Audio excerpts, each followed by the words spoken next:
Last night, the Toronto Raptors fell in an embarrassing 22-point loss to the Philadelphia 76ers, who didn't even have Joel Embiid playing. And this game highlighted a huge problem the Raptors have with their team. And if they don't fix it, it's going to be a really long season. Let's get into it.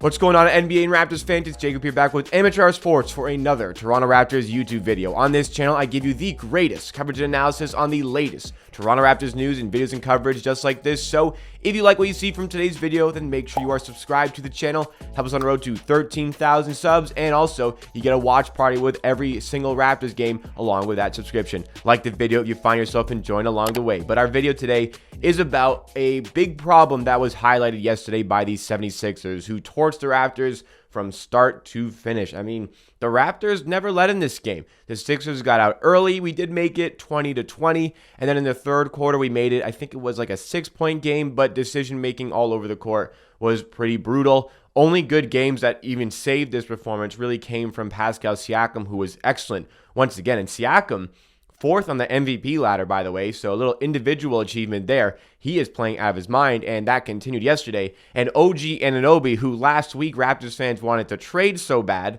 well, OG Anunoby was really good against the Sixers, especially on defense. Even though his offense was good, defense was horrific. Other than that, there's nothing really good to talk about from this game. And some of the worst things that we experienced from this one was the performance of Fred VanVleet. Fred VanVleet went 0 for 11 from the field, and it was clear was struggling. Defensively, a lot of people are pointing at him not being able to guard Tyrese Maxey. I'm going to remind you guys, and I said this a lot on my live stream yesterday, Fred VanVleet was very rarely the primary defender for Tyrese Maxey. I think overall as a team, it should be your complaint about not being able to guard Maxey, because he went 15 for 20 for 44 points. He started the game 10 for 10, and after hitting 3 threes in a row to start the game, he was wide open on the next 4 that he took. He ended up hitting 9 for 12 from 3.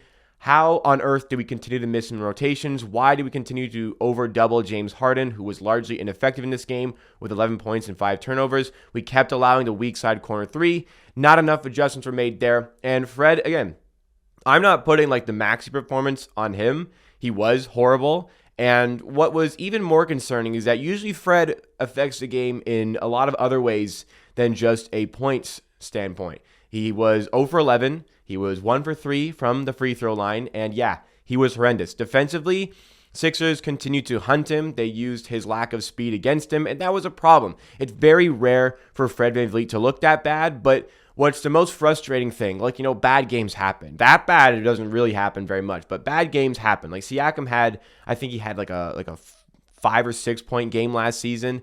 He ended up being on an all-NBA team. So one game does not define a player. What was, again, frustrating from Fred VanVleet's performance was that he didn't recognize it was a bad game. Like, he was 0 for 8 from the field. The Raptors were chipping away, getting back into the game in the third quarter, getting a bunch of stops, down by 8, and then Fred takes a transition 3 that's contested, and it didn't even go close to going in. And he took another transition 3 later. Like, why would you, recognize it's not your night, stop shooting the ball? Nick Nurse probably also should have taken him off the court, but the problem is here, and here is the problem that we need to fix. All these complaints about Fred VanVleet, and any discourse, by the way, that Fred should get traded because of one bad game, and I know there's so many people out there who think that. Trading Fred VanVleet's ridiculous because he affects the game in so many ways, and this was just a bad game, a really bad game, and I recognize that. But Nick Nurse probably should have took him off. The reluctance to take him off is that who the hell are you going to bring on?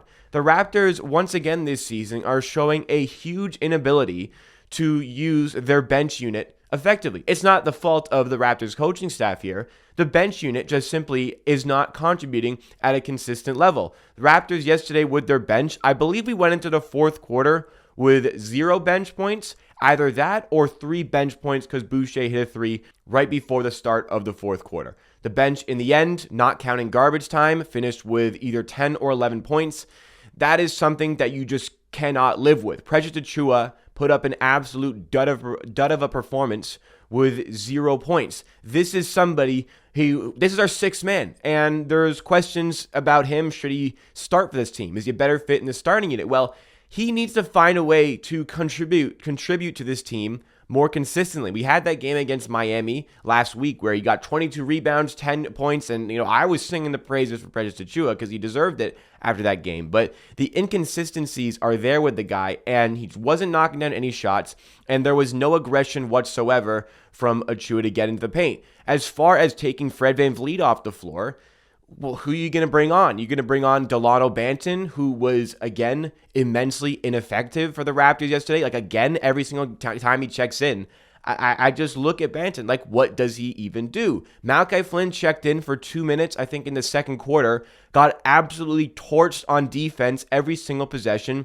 and got removed until garbage time. We can't put in Banton because he just does nothing. We can't put in Malachi Flynn because he also just does nothing. So when Fred VanVleet is off the floor, like, the lack of ball handling and the lack of penetration past a zone defense that is consistently now used against our defense is very apparent for the eyes to see. So, maybe Nick Nurse should have just committed to taking Fred off because it just wasn't his night. Like, again, we were in that run and we had a 2-on-1 on the other end, and Fred couldn't even get a proper pass off or a shot off, and we just spurned the opportunity. Like, we had real opportunities to get ourselves back in this game if Fred VanVleet was at all good here, but obviously he wasn't. I recognize that, and that doesn't mean that we have to trade him because he had one bad game. This was an all-star last season, by the way, and this is somebody who in the past has stolen a finals MVP vote off of Kawhi Leonard. Like, outstanding player, just outstandingly horrible night from Fred VanVleet. The bench unit is also another area of concern. The Raptors, like, they brought in Otto Porter Jr., and that's going to help. That's going to help. But right now, the bench, and you saw Miami do this, and yesterday you really saw the 76ers do this. They just put a zone against our bench. That's it. They put a zone down, and it's just like watching a high school team play against a zone. They have no idea how to break it down. They have no idea how to penetrate the zone. The best way to break down a zone, other than, hitting three-pointers, which, you can't always ask for. You can't always ask for your guys to hit three-pointers at a great clip. The best way to break a zone down is to get inside passes to cutters who can grab the ball, turn quickly, make a sharp decision. With the bench unit, not a lot of guys that are able to do that. You'd like Achiuwa to be able to do that, not doing so consistently. Delano Banton has just no idea what he's doing against the zone defense. Thaddeus Young, who, is maybe not the fastest guy, most athletic guy, that's a highly intelligent player who probably should have played more minutes yesterday in an attempt to help break down that zone. But that didn't happen. But a lot of the discourse around this game, and, to me, the biggest problem was the lack of really anything coming from the bench unit. I think overall the performance was extraordinarily flat from the Raptors. A lot of disinterest. A lot of the traits associated with Wednesday's Sixers performance, where none of them tried on defense, it looked a little bit like the Raptors were in that mindset when Tyrese Maxey had the ball yesterday, which was obviously a very huge concern. But the discourse, again, is going to be largely around Fred VanVleet. I can understand why. I think you guys need to put in perspective here that this is just one game, and you can't just be myopic and fixate on this one specific game. Fred is an outstanding player for this team and one of the best shooters in the NBA, and other teams recognize that by the way they have to guard him.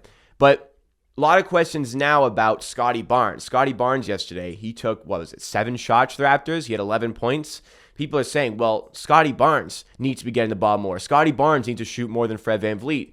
Why is Fred taking all these shots? Well, these are extraordinarily, I use that word again. These are unfair criticisms. These are very unfair criticisms. Your beef with Scottie Barnes should not be with Fred VanVleet. Your beef with Scottie Barnes' numbers should be with Scottie Barnes, because he's been this season pretty average. He's been what he was last season when he was a rookie. Like, we're a whole year later here. We're a whole offseason later.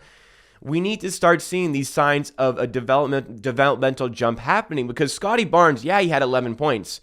Wow, did he not care about going into the paint whatsoever for the Raptors? He just treaded on the outside. Yeah, he hit a few jumpers. That's not his game. His game is getting to the rim. His game is taking players on. His game is cutting to the rim to get fed inside and to finish at the rim. These things were not happening. And Nick Nurse realized this, that he was being super passive on both offense and defense. And took him out of the game because he wasn't affecting the game. Should he have also taken Fred out of the game? Sure. But Fred isn't stealing all these shots from Scottie Barnes. You guys want to know what Scottie Barnes' per 36 field goal attempts per game is? I use these per 36 numbers here because Scottie Barnes left one of the games early in such a small sample size, that Miami game where he got injured. So unfair to use just the straight up averages.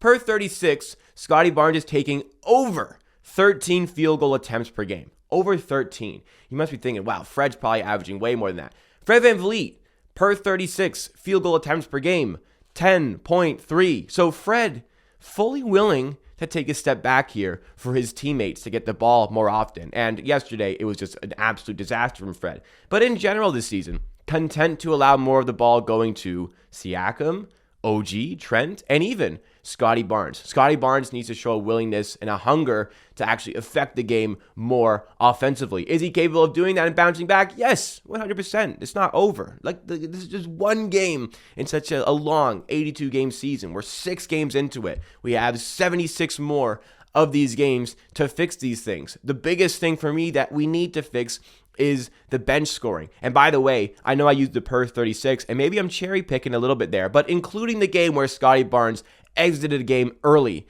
and thus took less shots in that game, Scottie Barnes this season is averaging 11 field goal attempts per game. Fred VanVleet is averaging 11.3. So Scottie Barnes, with that injury, right behind Fred still. So the shot diet from this team is much improved. OG selling for less shots in mid-range. Offensively, it's just about making shots. Defensively, schematics were off, effort was off, and yesterday was a disaster. But consistently this season, we've seen the bench showing an inability to score the basketball. We need to mix things up, and we need players to step up, mainly guys like Precious Achiuwa, mainly guys like Scottie Barnes, who gets a lot of minutes with that second unit, because these are the guys who are going to amend this error that we have had with our bench. Fred is another guy, definitely needs to step up. Siakam had 26 on 9 for 15 shooting.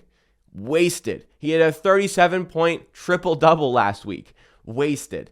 We got to keep up with guys like this, and we got to step up our performances.